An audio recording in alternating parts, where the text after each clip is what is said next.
Hindi lahat ng mga tanyag ay nagsisimula sa maliit.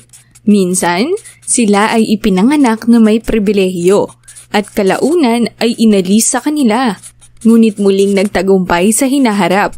Ito ang kwento ni John Gokongwei Jr., ang tao sa likod ng tagumpay ng Robinsons, Universal Robina Corporation, JG Summit Holdings, at ang Cebu Pacific.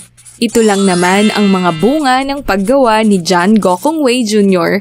na nakuha niya mula sa purong determinasyon na mabuhay. Bago tayo magsimula sa napakagandang storyang ito, please consider to like, share, and subscribe para makarating din ito sa iba pang mga tao na gustong makapanood ng mga matatagumpay na storya sa buong mundo.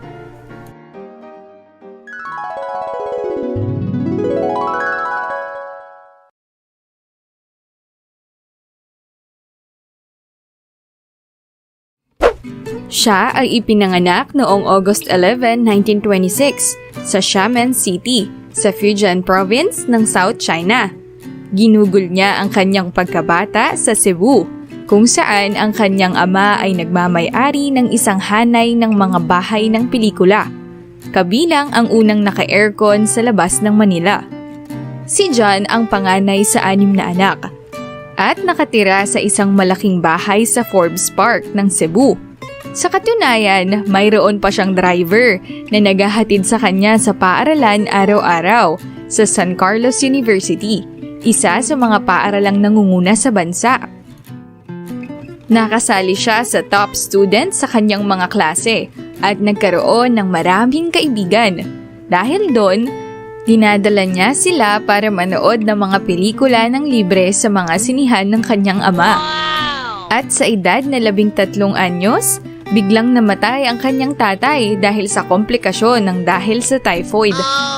Lahat ng kanyang kinagigiliwan ay nawala agad. Ang ari-arian ng kanyang ama ay itinayo gamit ang mga credits. Nang mamatay siya, nawala sa kanila ang lahat. Kabilang ang malaking bahay, ang mga sasakyan, at ang negosyo sa mga bangko. Noong oras na yon, nakaramdam siya ng galit sa mundo sa pagkuha sa kanyang pinakamamahal na ama. At dahil na din sa biglang pagkawala ng kanyang mga natatamasa noon. Nang mawala ang mga libreng pelikula, nawalan din siya ng kalahating kaibigan. Oh, no! Isang araw, kinailangan niyang maglakad ng 2 milya papunta sa paaralan sa unang pagkakataon. Dahil dito, iniyakan niya ang kanyang ina, isang byuda sa edad na 32. Ngunit sinabi ng kanyang ina sa kanya, dapat kang makaramdam ng swerte. May mga taong walang sapatos para maglakad papunta sa paaralan. Ano nga ba ang pwede mong gawin? Namatay ang iyong ama na may 10 sentimo sa kanyang bulsa. Kaya naman napatanong din siya sa sarili niya, ano nga ba ang maaari niyang gawin? Mula nga noon ay nagsimula siyang magtrabaho. Ipinadala ng kanyang ina ang kanyang mga kapatid sa China, kung saan mas mababa ang antas ng pamumuhay, at sila ay nanatili sa Cebu para magtrabaho. At palagi siyang nagpapadala ng pera sa kanyang mga kapatid. Ipinagbili ng kanyang ina ang kanyang mga alahas. Nang maubos iyon, nagbenta naman sila ng mga inihaw na mani sa likod bahay ng kanilang mas maliit na bahay. At dahil hindi pa iyon sapat, nagbukas muli siya ng isang maliit na stall sa isang palengke. Pinili niya ang isang palengke na may ilang milyang layo sa labas ng lungsod dahil kakaunti ang mga paninda na magagamit ng mga tao doon. Nagising siya ng alas 5 tuwing umaga para sa mahabang biyahe ng bisikleta sa palengke, dala ang basket ng mga paninda. Doon ay nag-set up siya ng table na may 3 talampakan ang laki. Inilatag niya ang kanyang mga paninda, sabon, kandila at sinulid, at patuloy na nagbebenta hanggang sa mabili ang lahat. Bakit nga ba ito ang binibenta niya? Dahil mahirap ang panahon noon, at ang napili niyang lugar ay isa sa mga mahihirap na nayon. Kaya gusto at kailangan ng mga tao ang mga pangunahing material. Ang sabon para panatilihing malinis, mga kandila sa pagsisindi para sa gabi, at sinulid para tahiin ang kanilang mga damit. Napapaligiran siya ng ibang mga nagtitinda. Lahat sila ay mas matatanda at alam nila ang mga paraan sa palengke nang higit pa kaysa sa isang batang 15 taong gulang lamang. Lalo na nga sa isang taong walang karanasan sa trabaho. Pagkatapos ng bawat araw, kumikita siya ng humigit kumulang 20 piso.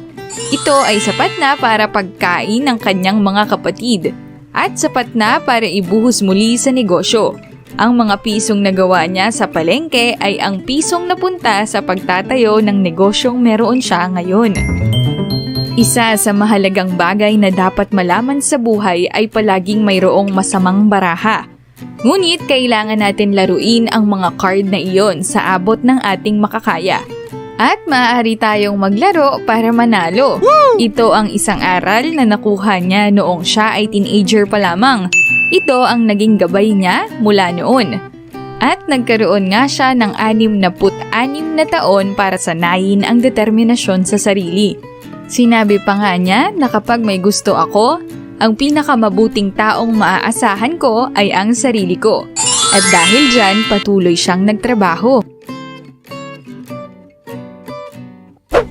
Sa taong 1943, nagsimula siyang palawakin ang kanyang negosyo sa paggawa ng trabahong trading mula Cebu papuntang Manila.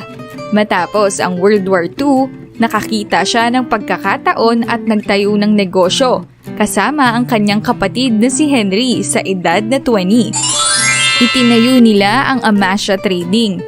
Tampok nito ang pag-import ng mga sibuyas, harina, mga ukay na damit, lumang pahayagan at magazine at mga prutas mula sa Estados Unidos.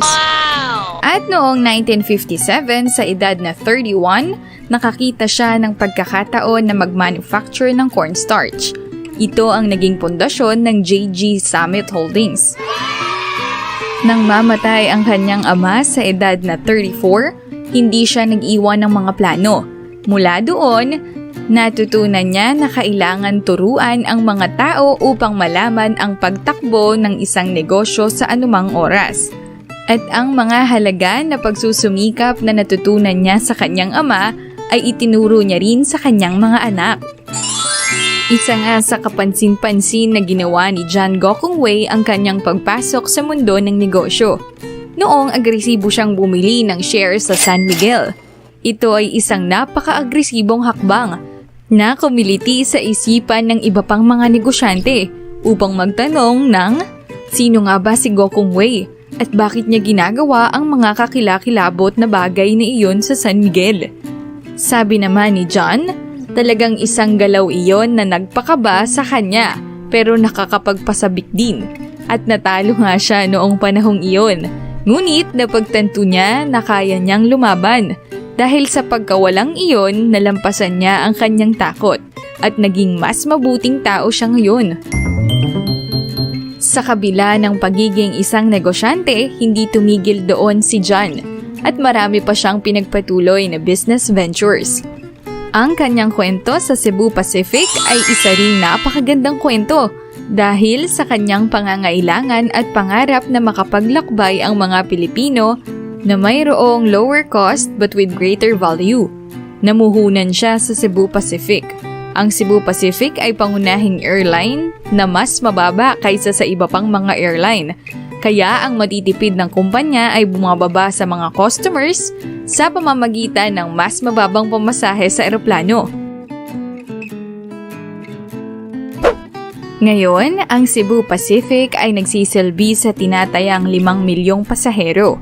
120 na flights araw-araw sa 20 lokal na destinasyon at 12 lungsod sa Asia. Isa pang pambihirang tagumpay ay ang kanyang produkto ng C2 noong 2004. Nakuha niya ang ideya nang bumisita siya sa China, kung saan ang mga tao ay masyadong umiinom ng tsaa. Bagamat hindi ang Pilipino, naisip pa rin ni John na baguhin ang tradisyonal na tsaa sa pamamagitan ng paggawa nito ayon sa panlasa ng mga Pilipino. Gayon din, ang ibig sabihin ng C2 ay cool and clean. Makalipas ang 3 taon, uminom ang mga Pilipino ng humigit kumulang 30 milyong bote ng situ kada buwan. Talaga namang nakaka-inspire ang kwento ni John Gokong Wei. Bagamat maaaring ibagsakan ng buhay ng mas maraming beses, laging bumangon tulad ng ginawa ni John. Laging harapin ang araw-araw ng may determinasyon at adhikain na maging mas mahusay kaysa sa dati. Palaging gamitin ang mga pagkakataon bilang lugar ng pag-aaral. At tandaan na kung talagang gusto mo ang isang bagay, huwag hayaang hadlangan ng takot ang iyong mga paraan. Pilitin nating pagtagumpayan iyan at abutin ang ating mga pangarap. Maging John Gokong Wei tayong lahat, ang taong hindi sumuko. See you sa susunod nating video.